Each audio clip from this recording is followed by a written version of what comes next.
Hello, we're at day 3 of our sourdough series, and I'm really excited today because I don't know about you, but mine actually did rise a little bit, and if you look really closely, you can see there are a few little air bubbles forming. Now, this is nowhere near ready to be used yet, but those are really good signs of life happening in your starters. So if you don't notice them yet, that's okay. Another day or two, and you should start to notice a little bit of a rise and some air bubbles. So we are just going to do a quick feeding today, and that's it. So a lot less to go over even than yesterday. If you remember the number that you had left on your scale, mine was 482. Again, to find that number, all you need to do is take your empty jar number that we got on the first day and add 25 grams, and that's what you want left on your scale. And then you're going to discard the rest. You can't use this discard because it's not ready yet.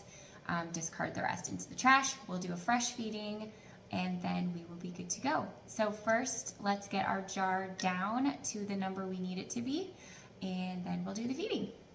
A good tip always, make sure every time, sometimes the scales are kind of funky, and they'll just switch the measuring units from grams to ounces. So always make sure it's on grams. I've done that before. Definitely on grams. Okay, let's get started. Let's do the discard. Okay, I did my discard. One thing you might notice as your sourdough starter becomes active is it's going to become a little more loose. So as you're doing your discard, it might be messy, and if that's the case, that's okay.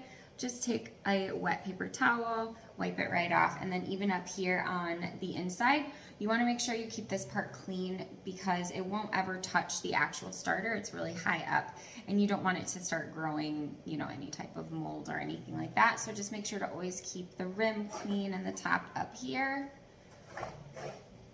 We're good to go. So now let's do our feeding.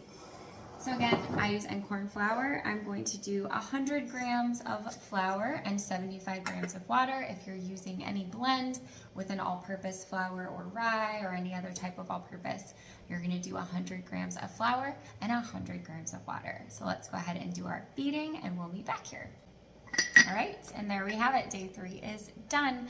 You want to make sure when you are doing the feedings that you're scraping down the sides really well and just that there are no dry bits of flour. Everything's incorporated. It's a sunny day here, so I'm going to make sure that this little bag gets lots of sunshine, which is again just going to create that warm environment for the bacteria. I just set it in a window ledge where it can get sun would be good, or if you don't have sun right now, just a warm spot in your house or your kitchen.